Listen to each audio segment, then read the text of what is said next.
Shall we pray? Our Heavenly Father, we want to thank you for giving us this opportunity to listen to your word. We pray that your word will come forth in clarity, that it will grip each one of our lives. In Jesus' name we pray. Amen. In the days of Jesus, there was a group of people known as the Pharisees. The people thought of them as the examples of godliness or God-fearing lives. How did they get this kind of an impression from the Pharisees? Because the Pharisees were very meticulous and in keeping all the external rules and commandments and the rituals and the ceremonies and the way they dressed, and in every way they appeared to be so godly, people were impressed. But Jesus had a different opinion about the Pharisees. You only have to read Matthew chapter 23 to know what all Jesus thought about them. On one occasion, the Pharisees came to Jesus with a criticism about his disciples. They said that the disciples had not bothered to ceremonially wash their hands before they ate their meals. And the reply Jesus gave was this. Mark chapter 7, verse 6. But he said to them, rightly did Isaiah prophesy about you hypocrites, as it is written, this people honors me with their lips, but their heart is far away from me. So Jesus wasn't fooled by all this external form of piety. He wanted to see godliness, righteousness, love, sincerity, all that inside them, in their heart. And as we know, God looks at the heart. He is not fooled by the outward appearances. Many times we people can only see the outward appearances, so we may judge wrongly about what's inside in some people, especially if they are hypocrites, actors.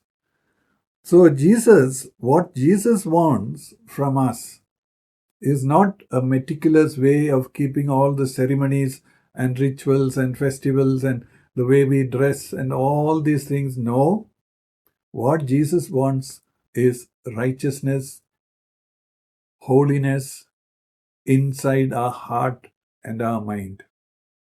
Because out of these things flow all our words and actions to the outside. So then there is no hypocrisy. What is inside flows out very freely and blesses people and blesses the name of God. That is the kind of life God wants from us. In the Sermon on the Mount, Jesus said something very interesting. He said, people are very careful not to commit murder, but they don't realize that it is keeping hatred in their hearts that finally leads to murder. When you have hatred in your hearts, you think about vengeance, you think about teaching somebody a lesson, making an example of somebody, and all these things, and finally it ends up in murder. So Jesus said, keeping this hatred in your heart is as serious as committing murder externally. He said the same thing about adultery. People think, no, we don't want to commit adultery. Yes, but do you look at a woman with desire in your heart? Jesus said, if you do that, you have already committed adultery in your heart. So Jesus is again saying, the important thing to look at is inside you. What is inside you? What are your attitudes? What are your thoughts? What are your plans? What are your desires? These are the things that should matter, not just what we do outside. When we do things outside, it may be just to impress people. The Pharisees at one point, the chief priests and the Pharisees, all of them schemed to kill Jesus out of their envy.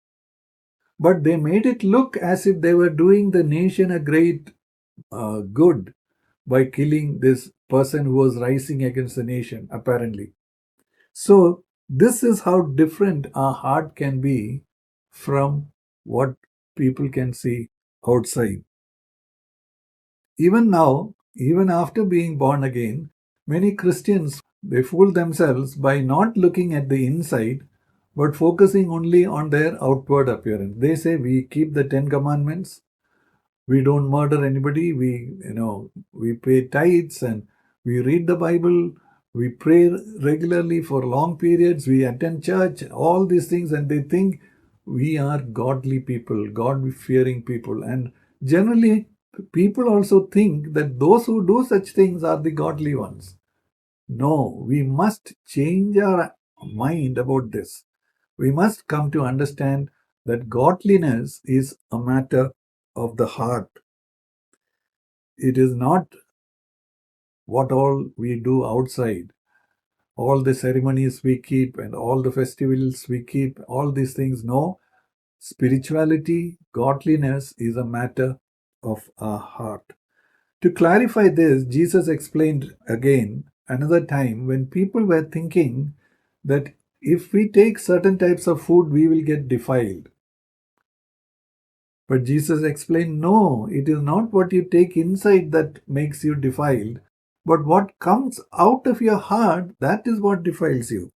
Mark chapter 7, verses 20 to 23.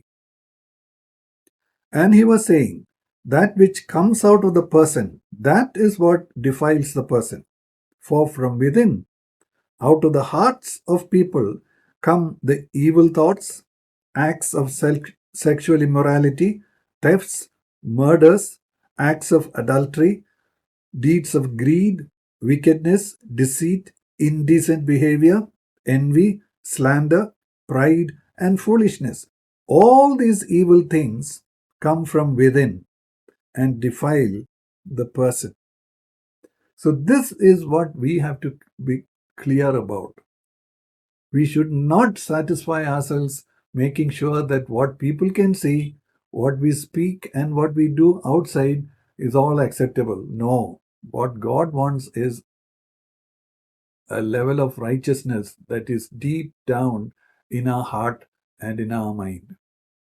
When God gave the old covenant to the people of Israel, who had just been brought out of Egypt from so many years of slavery over there, why did he give the old covenant, which the 10 commandments and the other commandments, they were all relating mostly to the external behavior, right?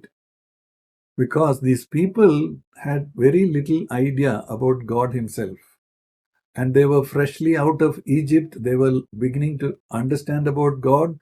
They could not be expected to reach to the real levels of life, real standards of life, which God wanted from us. So God gave them the 10 commandments and the old covenant. But when Jesus came, he brought forth the new covenant. So the new covenant is the real standard which God expects from us. If we want to know where we should address sin, we should address sin coming from our heart and mind. If we don't do that, we are missing the whole point of the new covenant. Let's look at another thing. Let's look at the way God looks at our life. Hebrews chapter 4, verses 12 and 13. In the beginning, it talks about the Word of God, the Scripture. For the Word of God is living and active and sharper than any two-edged sword, even penetrating as far as the division of soul and spirit, of both joints and marrow, and able to judge the thoughts and intentions of the heart. And there is no creature hidden from his sight, but all things are open and laid bare to the eyes of him to whom we must answer. So this is the God to whom we are answerable, accountable. This is the God to whom we have to give an account of everything in our life. And it says here, nothing is hidden from God. Imagine the Pharisees and people like that, hypocrites, who pretend to be nice outside. Jesus told the Pharisees, inside you are full of self-indulgence, pleasing yourselves, secretly doing whatever you want, and outwardly pretending to be godly people. That's not pleasing to God. So, there is no way, once we must remember that when we want to give an account to God on the final day and we stand before Him, there is no way we can ever justify what all we have done or find excuses, because, as we just read, nothing is secret in His mind. Everything is laid bare before Him, and that is a God with whom we have to deal. Knowing this, how much we should take care to see that our inner life is getting cleansed more and more as each day goes by. To understand how to deal with this sin in the deepest part of our being, let us try to look at this concept of temptation and sin. James explains this in a very clear way in chapter 1, verses 14 to 16. But each one is tempted when he is carried away and enticed by his own lust. What is lust? Lust is another word for a strong sinful desire. When the lust has conceived, that means when it has been met with, accepted, it gives birth to sin. And sin, when it has run its course, brings forth death.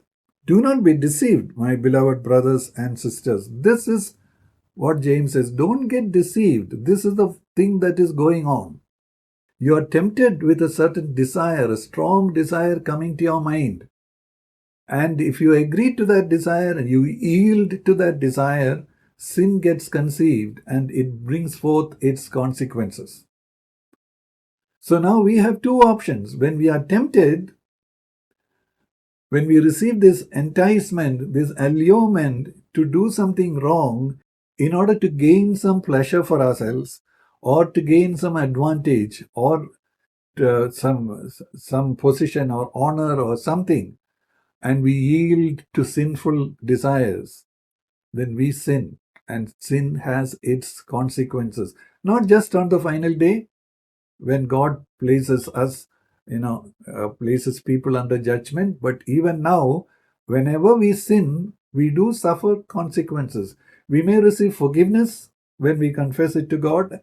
He will forgive us, but we will not be able to be spared from facing the consequences of our sin. This is how we have to deal with temptation. Temptation itself is not a sin. We know that because it says Jesus himself was tempted in all points as we are, yet without sin.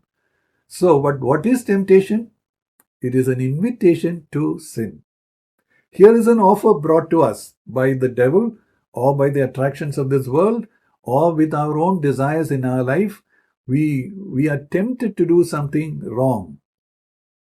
And it is an attractive offer that this temptation gives us.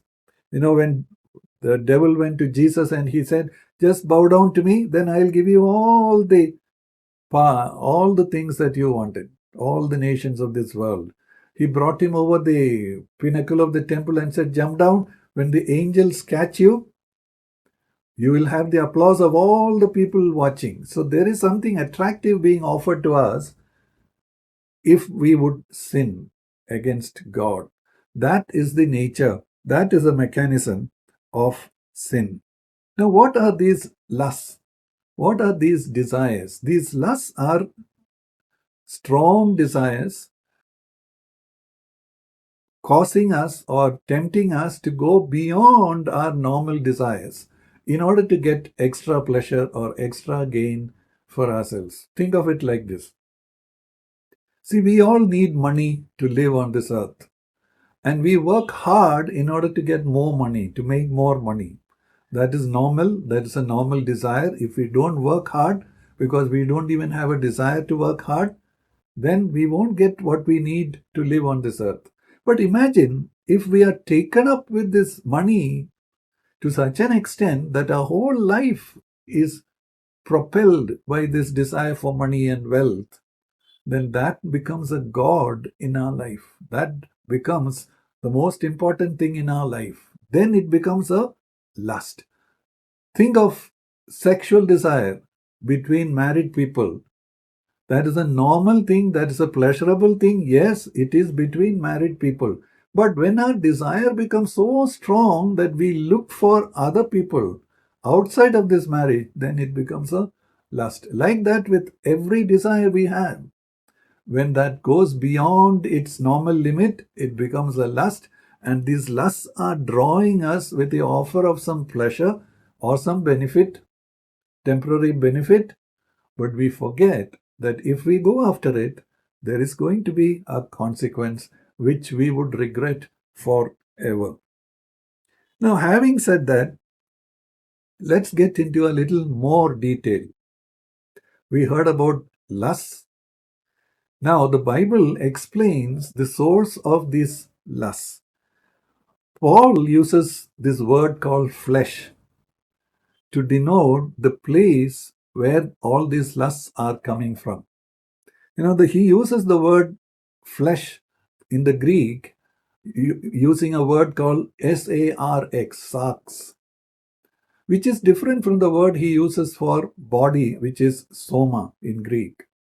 So this flesh is supposed to be the place from which all these lusts are coming. Let's read that in Galatians chapter 5, verse 24.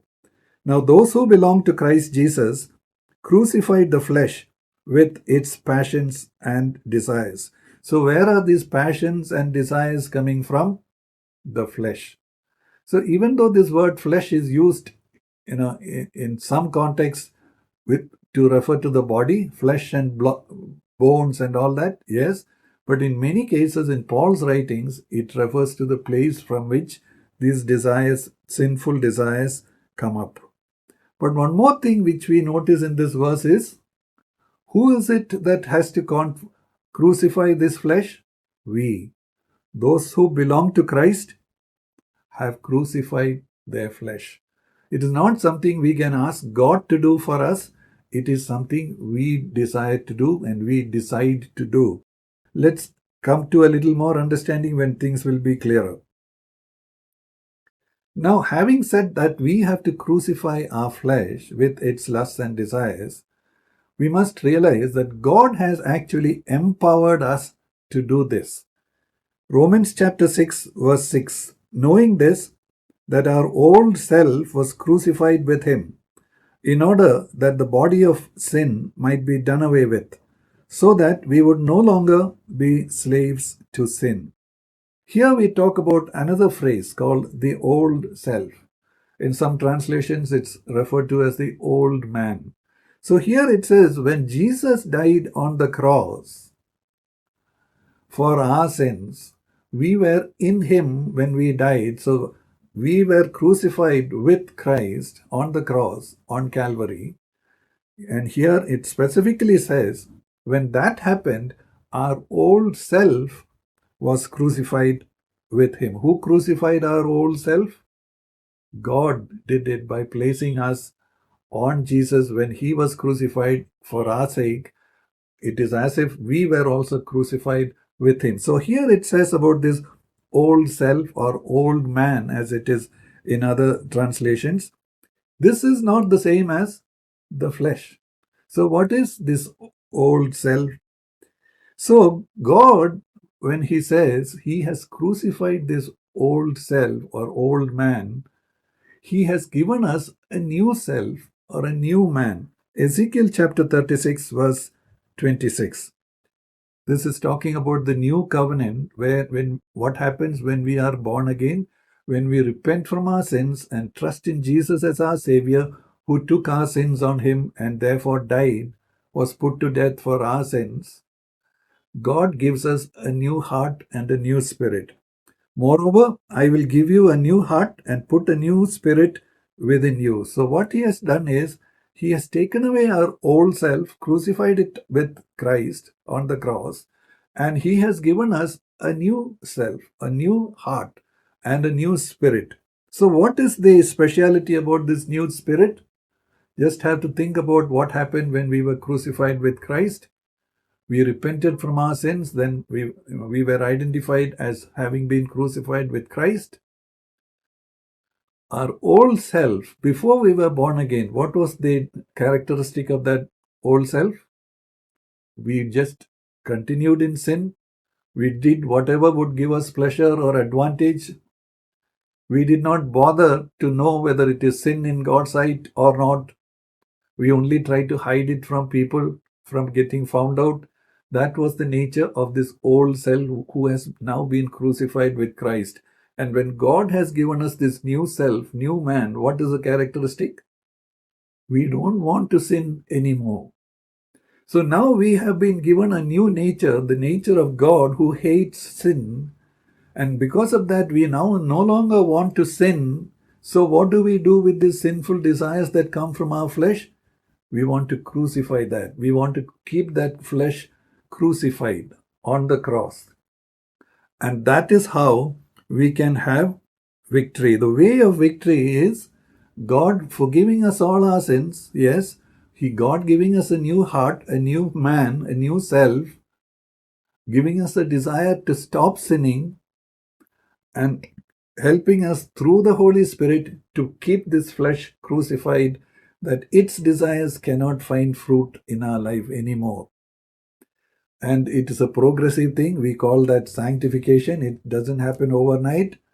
It doesn't mean that suddenly we become holy and we stop sinning. No, it is an increasing process, increasing hatred towards sin, increasing, putting to death all these desires of the flesh, and increasingly doing the will of God. That is how we progress. So now we have to understand that this is not something that happens automatically. Just because we are born again and we have been given a desire not to sin again, it doesn't happen automatically that we just stop sinning altogether. No. Jesus said, Luke chapter 9 verse 23, and he was saying to them all, if anyone wants to come after me, he must deny himself, take up his cross daily, and follow me. So that is something we are supposed to do. God has given us a new heart, a new spirit, and now with that, we need to follow Jesus, the way he lived. And if we want to do that, these lusts and desires coming up from our flesh, we have to put that to death. That is what it means to deny ourselves in order to do the will of God. That is how we can get victory, and that is how we can become more and more like Jesus. So victory means when we are tempted, we say no to that temptation, we put that desire to death, and that is how we get victory. And victory can be increasingly easier the more constantly we put to death these desires in our flesh, the easier it becomes as time goes on. And also we become more and more like Jesus as we follow Jesus in our daily life. That is victory, and that is to partake of the divine nature. But we mustn't think that once we experienced some level of victory, or we have begun to experience victory, now we are set for life, nothing is going to happen to us again. No. If we are not watchful, if we become careless, we can stumble again, we can fall again, we can even backslide, go back from God to our old way of life. That all can happen. That's why Jesus said, Matthew chapter 26, verse 41, keep watching and praying so that you do not come into temptation. The spirit is willing, but the flesh is weak. So, the battle is all in our mind. The thoughts that go on there, the intentions that take place there, and the plans we make, the ambitions we follow, all these things are in our mind. So sin is not just happening in our deeds or in our speech, but they find their origin in our mind. If we have not learned to be careful about what is going on in there, once or another time, it will come out through our mouth, through our action, and we will fall into sin. Other people can also see that. So the place where we have to take up this battle is in our mind to make sure that we let the Word of God work in our mind so much that we store up the Word of God in our heart so that we will become more and more transformed in our mind. Romans chapter 12, verse 2. So that we will be renewed in our mind. We'll think more and more like Jesus. We'll want to do whatever God wants us to do. So little by little, our mind get transformed to become more and more like Jesus. That is the ultimate victory. So if we want to be like that, of course, obvious by now, the first thing we need to do is turn our attention from our outward appearance, what people think about us, the reputation we have before people, to our mind, which is open to God. God can see everything that is going on there, and allow the Holy Spirit to cleanse us inside there. And we take up our cross, we deny ourselves, and follow Jesus, first of all, in our mind. That is the way God wants us to walk. Some people are actually living in a kind of a bubble, an artificial bubble made up of doctrines. They have said, we have been crucified with Christ, so nothing bothers us anymore. There is no sin anymore, or there is no temptation, there is no lust or desire or anything. All those were crucified with Christ, or when we were baptized into his death, and all these kind of doctrinal explanations, and where we are actually ignoring what is going on inside our mind. Don't let us fool ourselves. Let's be true. Let's be real. Crucifixion is a slow death. You keep a man nailed to the cross and allow him to suffer and lose his breath and finally die. Now, what happens if we keep our flesh crucified? Then once in a while we allow that desire from the flesh to bear fruit. We yield to that desire. It is as if we are taking that flesh back from the cross, feeding it a little bit here and there, making that flesh stronger. And then another revival time, we put the flesh back on the cross. Now we are actually delaying the death of the lusts and desires in our flesh. That is where we are not making sufficient progress towards godliness. So let's understand these things. Now with all this understanding of our flesh and our old self and all these things, let's understand the way of victory. Romans chapter 6, verses 11 to 14. Think of each sentence carefully in the light of our knowledge. So you too consider yourselves to be dead to sin, but alive to God in Christ Jesus. How did we become dead to sin? Because our old self has been crucified with Christ and God has given us a new self. And that new self is in the likeness of Christ. We hate sin. We don't want to sin. Therefore, we can say we are dead towards sin. Therefore, sin is not to reign in your mortal body, so that you may obey its lusts. So that is our goal. Sin should not be allowed to reign in our body. How can it reign in our body? If we allow these lusts and desires to find their fulfillment, when we yield to them, do whatever they suggest, then they will reign in our mortal body. But because we have been given a new mind and a new heart, we should not allow these lusts and desires to reign in our mortal bodies. And do not go on presenting the parts of your body to sin as instruments of righteousness, but present yourselves to God as those who are alive from the dead, and your body's parts as instruments of righteousness for God. Earlier, before we were born again, we used to yield the members of our body to sin. Whichever lust came by, we yielded to that, enjoyed the pleasure, and suffered the consequences. Now that we have been given this new self, a new heart, and a hatred for sin, what do? We do not present the members of our body to sin anymore, but now everything in our life is to be surrendered to righteousness, holiness, godliness, all that. That is what it says.